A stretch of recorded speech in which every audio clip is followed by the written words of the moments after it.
cold day in October.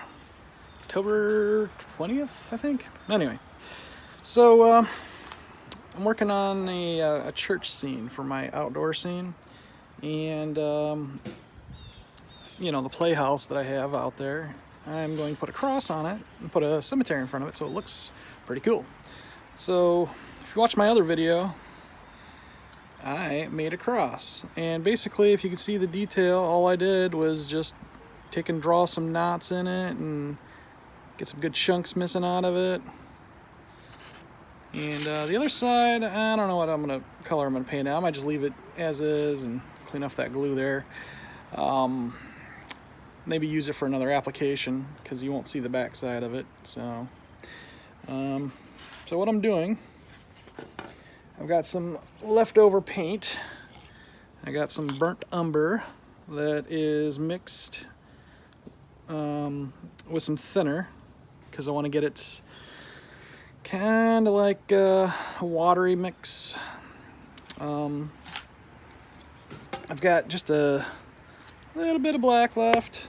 Then I'm pouring into a completely empty burnt umber container so I can get the dark lines inside the grooves. I could airbrush this to get more detail, but the dry brush technique came out so well that I'm probably just going to do that again. Anytime you're painting anything too, to save on money and dry time and all that, always get a good paint thinner. This is what I'm using. It's an airbrush thinner that you can run through an airbrush, but it's also good for just stretching your regular acrylic paints, because when you're painting foam, it's not like painting wood. It doesn't suck in any paint, so all you're doing is just wasting paint. So yeah, let's get started.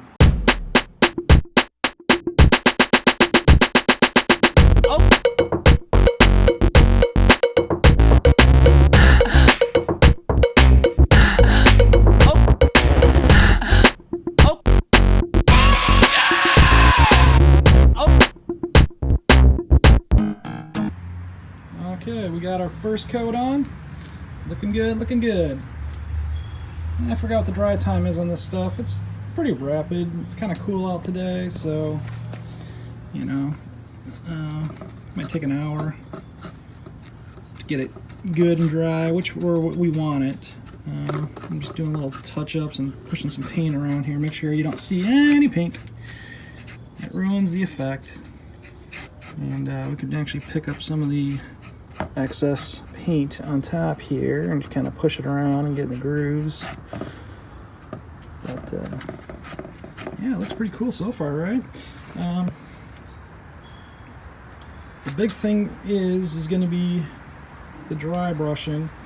I dry brush a lighter coat of brown over that kind of it's a little bit diluted. It's more of a milk chocolate color. And then I'll probably take a little bit of black and get in here and do these details just to darken it up a bit. Alright, let's see, the brown's pretty dry. Let's do a little black.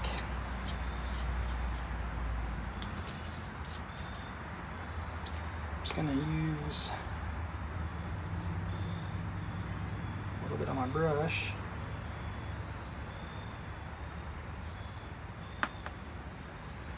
Add a little thinner.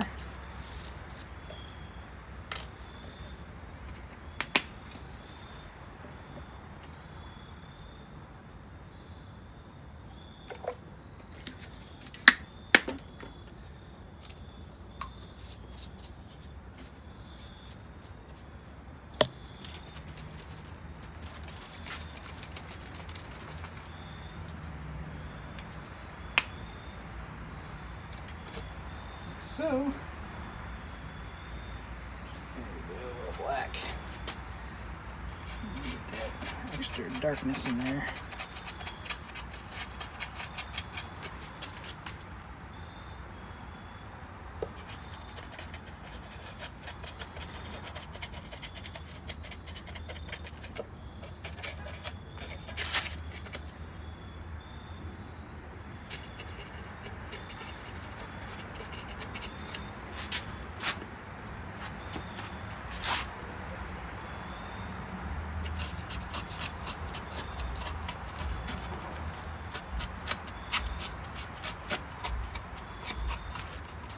You can even add a little black on some of the lines here, like kind of like to do it at the center of these knots a little bit.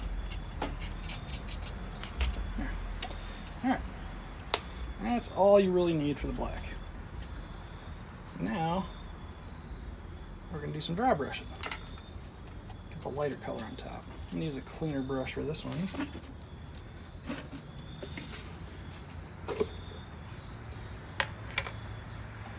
Burnt umber. Make sure your brush is kind of dry. When you're painting it, you're just kind of lightly going on here. Try to follow the grain too.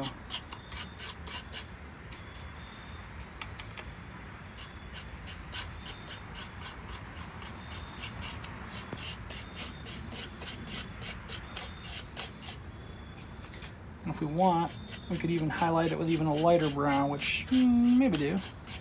See how this looks.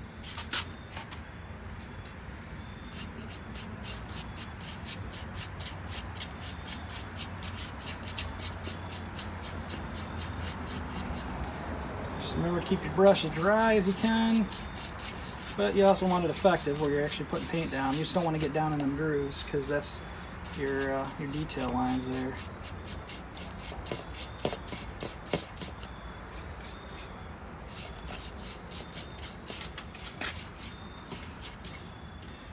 Alright, yeah.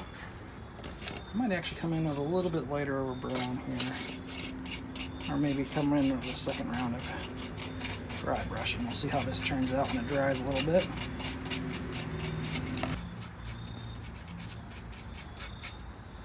Alright, that's pretty much all I'm going for. Nothing too crazy. Definitely looks better than something you could buy in the store. And pretty much cost me nothing because there's just scrap pieces of foam board from my coffin build. Alright, so to hang this, I'm going to cut out like a piece of plastic or something stiff and make one of those screw lock things. I'll show you what I'm talking about. Okay, so this is the playhouse so far. Still work in progress, just started. But you know, you got your screw head here. So I'm going to find a drill bit that's the same size as that head, and then smaller size but larger than the shaft. So it's like one of those, you know, things that you hang on the wall that kind of locks in place. So the smaller hole is above the bigger hole. That's it. Alright, so what I'm going to use for the backer hanger thing is this is just a piece of computer case that I cut out with my angle grinder. Old computers cases are pretty thick steel, and I've actually used them to weld body patches on my car. So they're worth hanging on to instead of buying materials. So I'm going to drill the big hole that goes over the head of the screw here. Got a good backer here.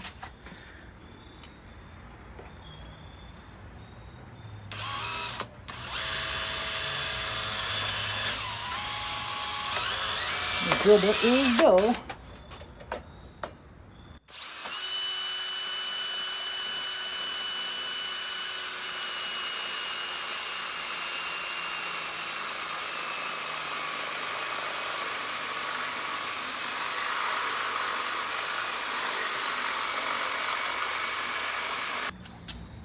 Geez, this bit is dull, dull, dull. Let's start a fire here. I'm trying to get that hole. But there we go. Well, this is a folded seam too, so I'm going through two pieces of metal, but whatever. I didn't want to cut it deeper in because I might use the other sections of the panel for other things.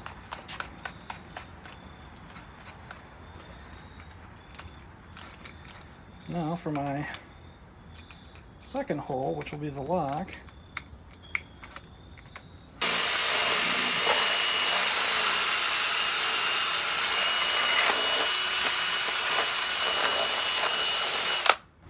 There we go. So you can see we got the nice lock pattern there, custom fit to my screw. What I did was figure out the position I wanted it on, and I just pushed it on the head so I know that goes there. Make sure your smaller section is where you want it, the final resting place to be. like that. And then we're going to use my favorite stuff, Gorilla Glue. If you don't have it, buy it. It's awesome. It has restored my faith in adhesives.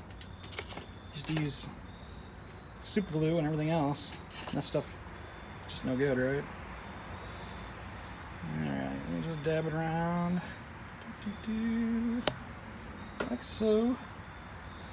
Line up that hole there. Make sure it's as center as possible. Now, the other thing about Gorilla Glue, I love this stuff, but it is messy. It foams, right? So anytime you glue something, keep weight on it, because the foam will actually lift, and it's annoying. But it's also cool because of that. I went ahead and did this already, but I bought a bunch of rails. They're like 1 by, I don't know, 1 by 2s, I think they were. 8 foot long. I have a door hole saw, and I'm going to run 1/2 inch PVC in each one so I can have an 8 by 8 by 8 cemetery gate in front of my now cemetery church. So I bought a bunch of PVC, 1/2 inch PVC, cut the 2 foot lengths because it just looks right for that scale. The way to keep the cemetery gate up easily is you can buy solar replacement stakes, pretty cheap.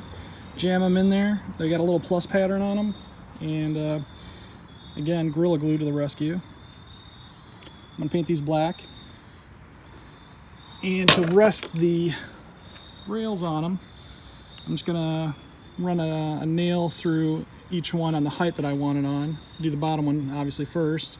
I'll drill out a hole for the nail so it can slide in and out easily. Gravity will hold it in place. It doesn't need to be crazy or anything. And then set each rail on top. If I find anything to put on the toppers, I might. If not, yeah, I don't know that it needs it. We'll see what it looks like.